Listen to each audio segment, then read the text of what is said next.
اشفاق احمد نے ایک اقتباس تحریر کیا ہے جس کا عنوان ہے معاوضہ۔ کہتے ہیں بڑے سالوں کی بات ہے، ایک شخص میرے پاس آیا اور کہنے لگا دعا کریں مجھے کام مل جائے۔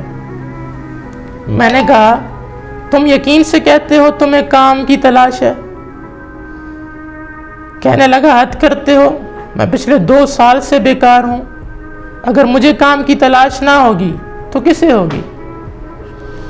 میں نے کہا اچھا اگر تمہیں کام مل جائے اور اگر معاوضہ نہ ملے تو پھر؟ گھبرا کر کہنے لگا مجھے ایسا کام نہیں چاہیے جیسا کہ تم کہہ رہے ہو، مجھے نوکری والا کام چاہیے، ایسا کام جس کے دام ملیں۔ میں نے کہا اچھا اگر تم کو تنخواہ ملتی رہے اور کام نہ کرنا پڑے تو پھر؟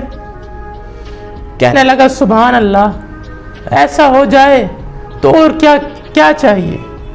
میں نے کہا پھر تمہیں کام کی تلاش نہیں، تنخواہ اور معاوضے کی تلاش ہے۔